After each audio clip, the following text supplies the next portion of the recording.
Hey guys, today I wanted to share with you a technique that I picked up when knitting my Ondawa sweater. I have no idea if that's how you pronounce the name of the sweater. I'm just kind of making it up, so that's what I'm going to call it from now on. So here's a close-up of my sweater, and as you can see, it has a lot of cable work going on.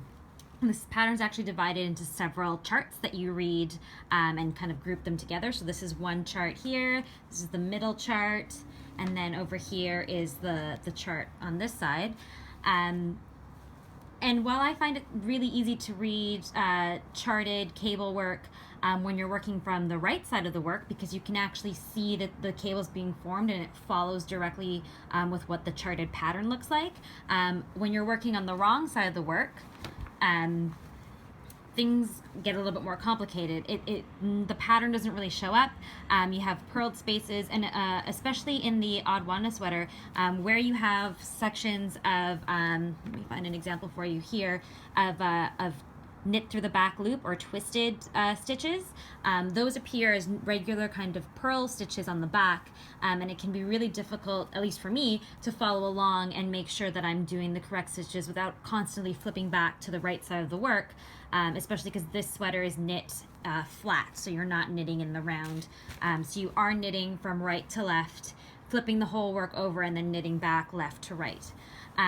So to help me out with this pattern, I actually learned how to knit backwards, or to knit from left to right without having to turn the work around.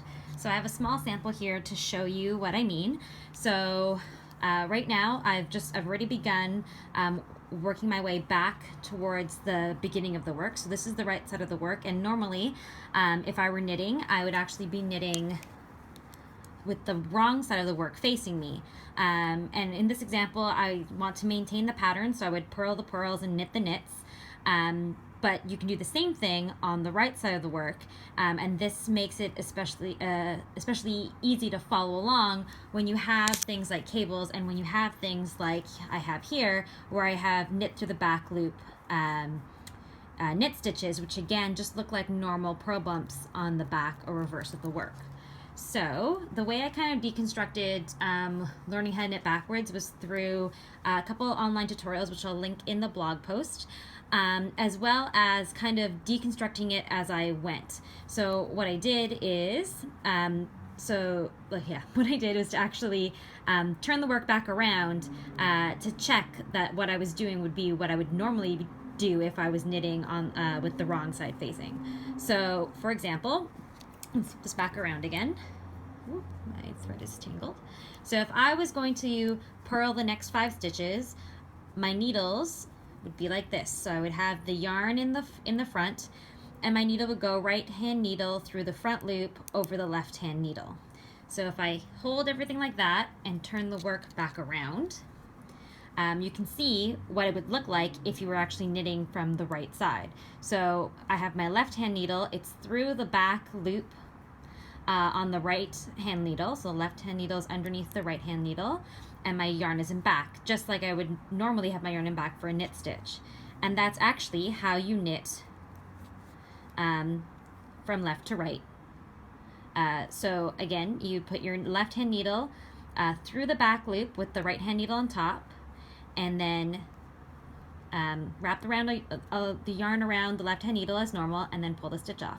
So just to confirm that this is exactly how it would look on the wrong side, I'll set my needles up, and then I'll flip over to double check. And yep, if I was purling on the wrong side of the work, this is exactly how my needles would be set up. And I can even wrap the yarn around, pull the stitch off. Again, here's the purl bump on the back and the knit stitch on the front. So that's how you knit backwards, just with regular knit stitch. There's one more knit stitch here. Oh, 2 more actually. Oops. Okay, so now we have purl stitches. So if I wanted to knit a purl stitch with the wrong side facing, so flip over again, what would I do? I would have the yarn in the back, and I would put the needle through the front leg of the loop, right hand needle under the left hand needle. So let's see what that looks like from the front of the work. So here we go. I have the left hand needle going through the back leg of the loop. Here's the front leg here. The left hand needle is on top of the right hand needle. Let's wrap it as normal. And there we have a purl bump. Let's try that again. So you take your left hand needle, put it through underneath the right hand needle, grabbing the back leg of the loop of the stitch, on the right hand needle. Wrap as normal and pull the stitch off. And to confirm again that doing this on this side looks exactly the way it would be on the wrong side, I've put my needle in. Let's flip it around again. And sure enough, it looks exactly the way it should look if I was knitting a stitch on the wrong side of the work. So just wrap again. And here we are, knit stitch on the wrong side and a purl stitch on the right side. So let's do one last one, like that. So now we've come to the twisted knit stitches. So normally, if you were working on the wrong side of the work, you would purl through the back loop. So what that would look like is you'd have your yarn in front, you would grab the back leg of the stitch on the left hand needle, and then you'd wrap your line like this. So let's look at what this looks like from the right side of the work. So flip it around again. Oops. So yarn in back because we're doing a knit stitch. And this time, instead of what would normally happen with if you were knitting a stitch, you'd be taking the back loop. We're actually taking the front loop. So it's kind of, instead of knitting through the back, you're really knitting through the front when you're working backwards. So welcome to backwards day. Wrap the yarn around the left hand needle and pull it off. So again, here we are. It's a little bit trickier to get this stitch without splitting the yarn, so be careful. So I have my left hand needle. It's gone through the front leg of the stitch on the right hand needle, and it's gone underneath the right hand needle here. Wrap as normal and then pull the stitch off.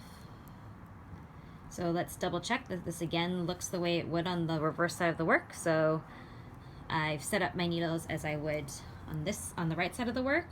If we look here, this is exactly how you would work a purl through the back loop on the wrong side of the work. So it works identically. One more stitch here through the front leg, wrap around and pull off. So there we go. We've done knit stitches working from left to right, purl stitches working from left to right, and then knit through the back loop, knit stitches working from left to right. So it does take a little bit of practice to get the hang of these stitches. I would definitely recommend working a tiny swatch like this just to get your head wrapped around the different way of putting the needles, but it becomes kind of second nature. And it's also kind of cool because as you knit, you're knitting this way across the work, and it's kind of fun to then like immediately stop and start working the other way around without having to turn your knitting around or readjust your hands or anything. That's maybe just me. I just think it looks kind of cool. Yeah, so hopefully this will help you with any of your future cabling projects. And talk to you guys soon.